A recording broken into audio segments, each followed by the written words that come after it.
I've never been to jail, but I feel like that's what I'm in, and it's horrible. Can follow him except you. I have to retrain my body from eating cheeseburgers. You gained 100 pounds and you're saying it's not your fault?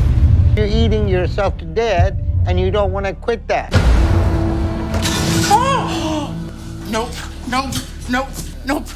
I'm not riding the elevator. I can't believe that just happened to me. Stupid elevator almost killed me. When Lucas Higden first made his grand entrance on the show, it was like watching a slow-motion train wreck, but one that you just couldn't turn away from. Lucas, a Texas native with a larger-than-life presence, literally, was 33 years old when he appeared on the show in December 2021. Tipping the scales at over 619 pounds, Lucas wasn't just carrying the weight of his body, he was lugging around a lifetime of emotional baggage, wrapped in layers of deep-fried comfort food. Hello, everyone! Before we jump into the most disgusting moments on my 600-pound life, smash that subscribe button and hit the bell so you never miss out on these jaw-dropping stories. Ready? Grab your snacks and let's get to it. I feel pain in all parts of my body, and I'm exhausted all the time. My parents built an outdoor shower for me, but I can't get the water to go all over my body because I'm too big. So that doesn't work for me, and the only shower I can fit in is at my sister's place. So I have to go there to get cleaned. Growing up in a small town where family and food went hand in hand, Lucas didn't stand much of a chance against the temptations of his upbringing. Food wasn't just fuel in the Higden household, it was an event, a celebration, and more often than not, a shoulder to cry on. You could almost say that calories were the family currency. The richer, the better. What was once just a simple meal turned into a spectacle, and not the good kind. I weighed close to 400 pounds, and these coaches told me, hey, if you want to be playing football with us, you got to lose the weight. And I was like, I have to do it. I don't remember him overeating. When he played football, he was big, and so big the coach made him lose weight to play football. And he did that very successfully. He dropped 100 pounds. He had his mindset to play football. The doctor gave him a diet.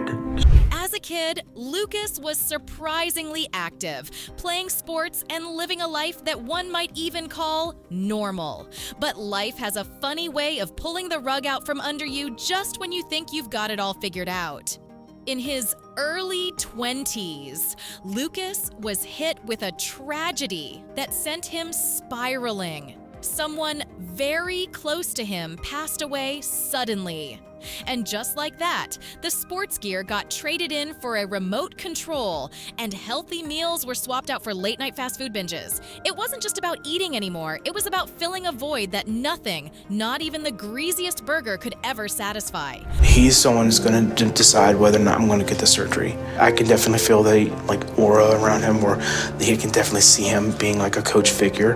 What he sounded like was how my coach sounded like. Hey, you need to lose this weight or you're not going to be able to play. And for him, it's like, hey, you need to lose this weight or you're not going to get the surgery. And it made me feel like, okay, then I'd definitely do it. I feel motivated, like I can do this. Lucas's sister, bless her heart, couldn't stand to see her brother on a fast track to an early grave. She reached out to Dr. Now. When Lucas first waddled into Dr. Now's office, it was a sight to behold. Fear, desperation, and just a hint of hope, all mingling in his eyes. Dr. Now didn't mince words. "You're eating yourself to death," he said bluntly. "If you don't change, you won't see your 40th birthday." Ouch, but sometimes the truth stings more than a bad paper cut, and in this case, it was a much-needed wake-up call. But I've shown that I am capable of staying on track and I'm staying focused. I still have to continue losing weight, which is what I will be doing. I would still be focused on what I need to do. I'm not gonna go out and party. I'm not gonna go out and just pig out and anything like that.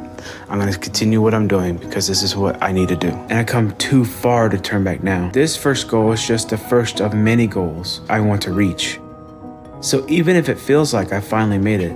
Within a few months, Lucas managed to shed over 80 pounds, finally earning his golden ticket to bariatric surgery. It was like watching a marathon runner cross the finish line, only this was just the beginning of Lucas's journey. Post-surgery, he continued to drop weight, and even more surprising, he started to actually enjoy it. Imagine that. A guy who once found solace in a bucket of fried chicken was now getting a kick out of working out. So he can live a healthy life where he's able to pursue his dreams and the things he wants. And I'm very proud of him for that. And I'm excited to see what he accomplishes going forward from here. Now that I made it to this point, it's like the things that I had as goals, I'm ready to start doing them. It's time. It's time to start living the life I want. And I'm really excited to make that happen.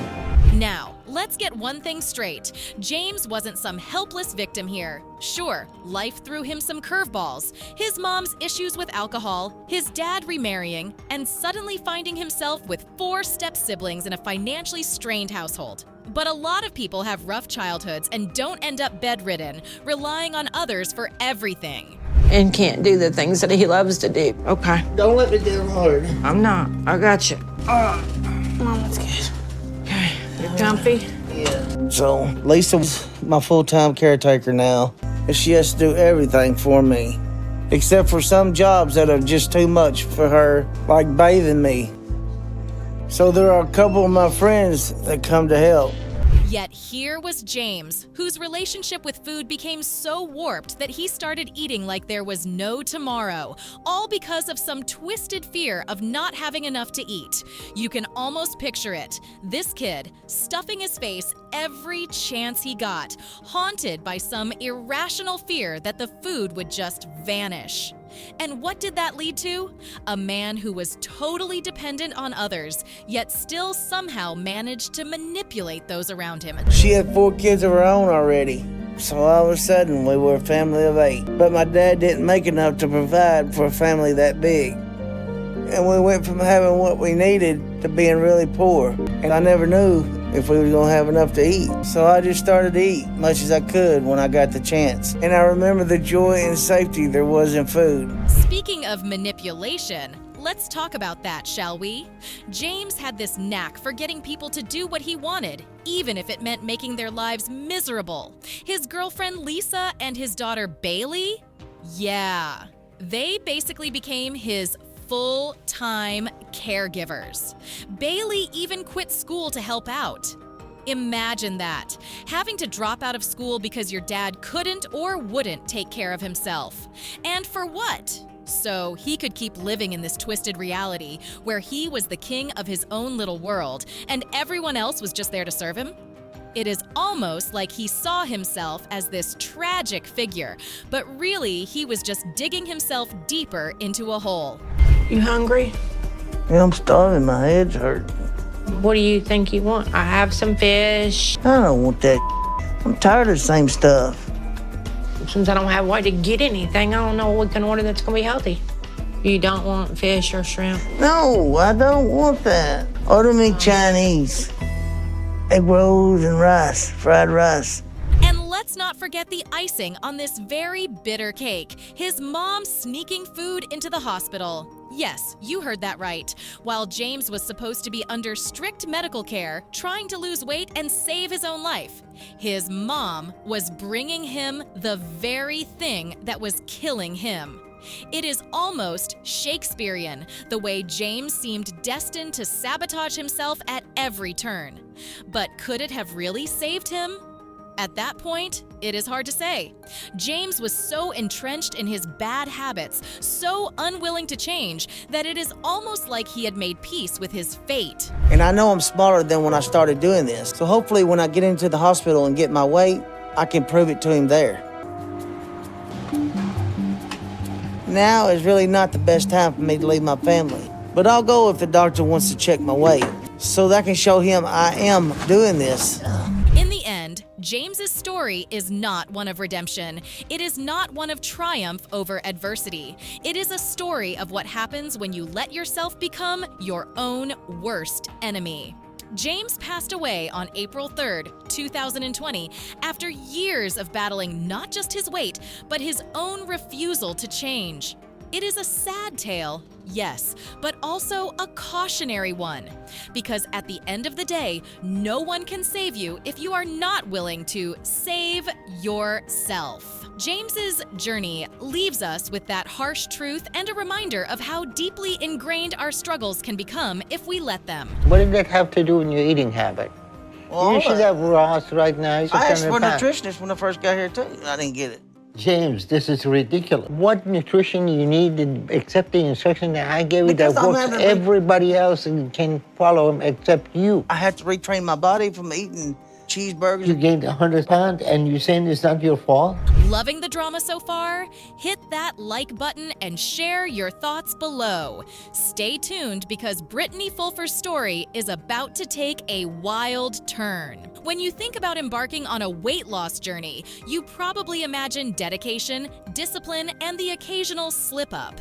But let's be honest, not everyone who appears on the show is exactly a poster child for healthy living. Enter Brittani Fulfer. Her story is like a train wreck that you just cannot look away from, filled with moments that will make you cringe, shake your head, and maybe even laugh at the sheer absurdity of it all. To be inside of my body, it is pain.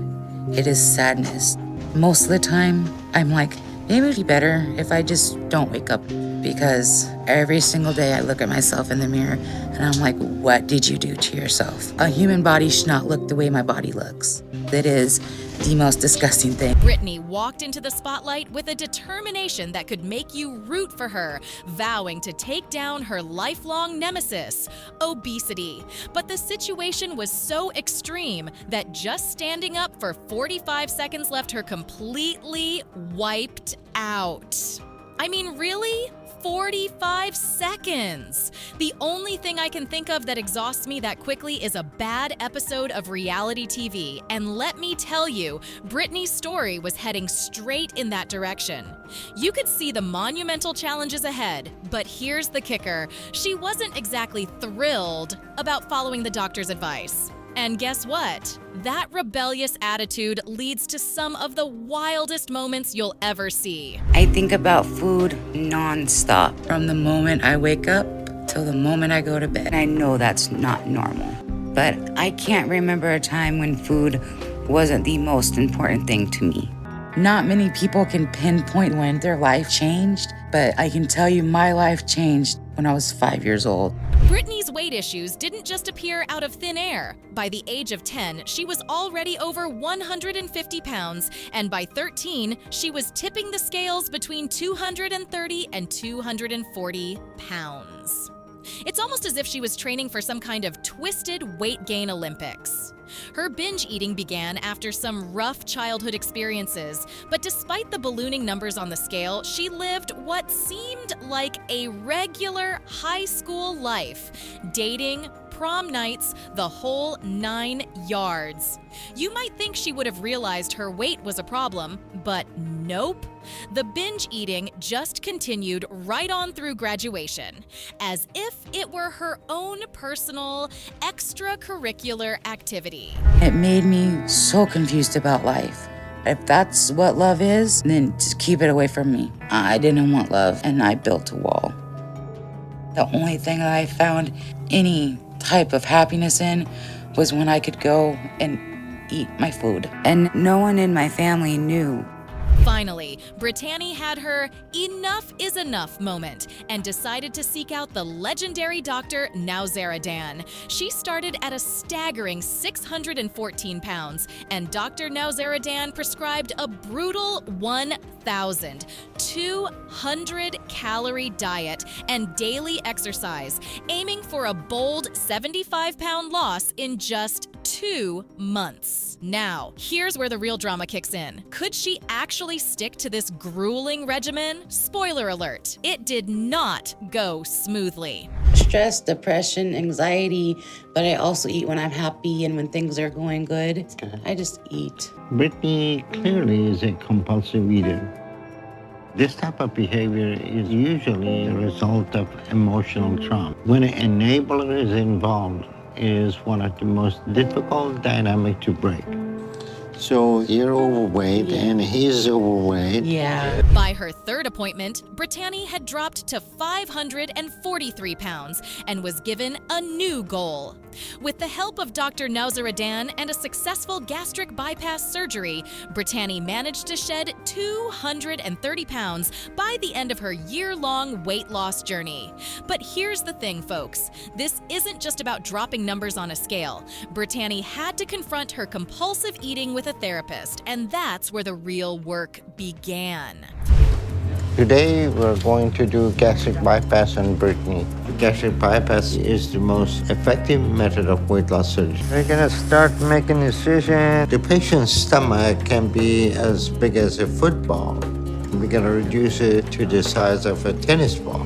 Imagine being in a body that feels like it's constantly betraying you. High blood pressure, heart problems, diabetes, blood clots, arthritis.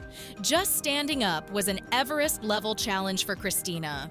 It's like when you wake up after sleeping in a weird position and everything hurts, but, you know, times 1,000.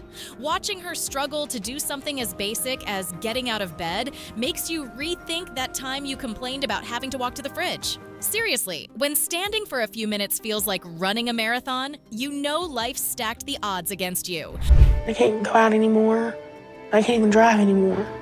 I never thought I'd get this big. I've always been bigger.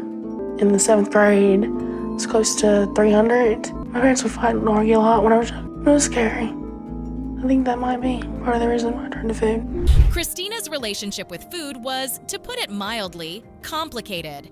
Food wasn't just fuel, it was her best friend, her escape from the harsh reality of her life. There's a scene early on where she's trying to get out of the house to grab some food, and then, bam! Her car won't start.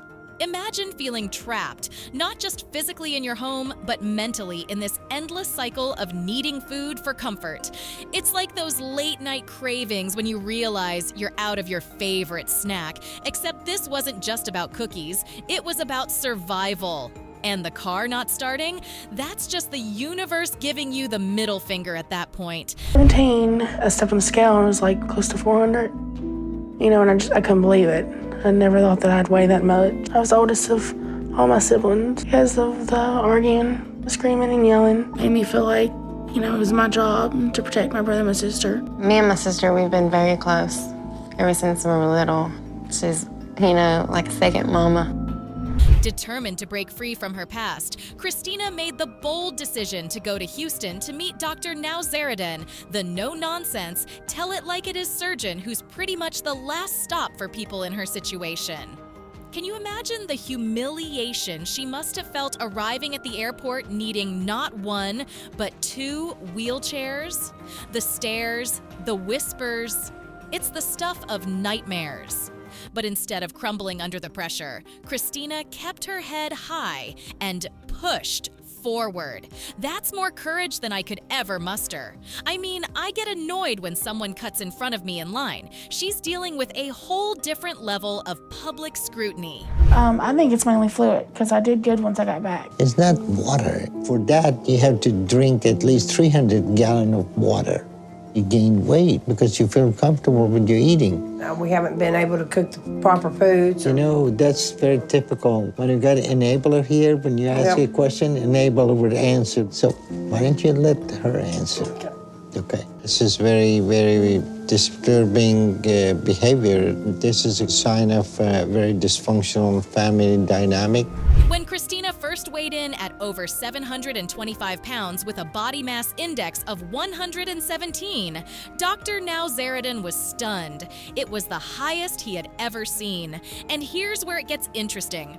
Dr. Nowzaradan put her on a strict 1,200-calorie diet and set a goal for her to lose 100 pounds per month. 100 pounds per month. Let that sink in. Some of us struggle to lose 5 pounds in a month. And here she was, aiming to shed 100. It really puts your own struggles into perspective, doesn't it? Suddenly, my diet feels a bit less challenging. We have to battle with to get the instrument inside. We make a small stomach when it's the size of maybe 2 to 4 ounces. and then bypass rest of stomach and part of intestine. This will give opportunity for a person to eat small amount and lose weight. She's ready. She waited 10 years for this, so it's gonna be worth it to me because she's gonna get her life back on track. She's gonna have the life that she's always wanted. Here's where Christina really surprised everyone. Not only did she meet those goals, but she also exceeded them, losing over 200 pounds and becoming eligible for weight loss surgery. Post-surgery, she didn't just sit back and relax. She kept fighting. Her dedication was nothing short of incredible, continuing to lose weight until she eventually reached 401 pounds. Sure, 401 pounds might sound like a lot, but coming from where she started, that's a monumental achievement. Thanks for joining us on these disgusting journeys. If you enjoyed the video, hit that subscribe button for more stories from my 600-pound life. Don't forget to comment with your favorite moments and let us know what you'd like to see next. But now, I can't wait to get out there. The last time I went to the grocery store was about 5 years ago. My relationship to food has changed completely. Now it's a lot better. I mean, I'm not tempted by foods that I used to be able to eat. Okay, do you want to get some chicken? It's healthier. 0 grams of sugar.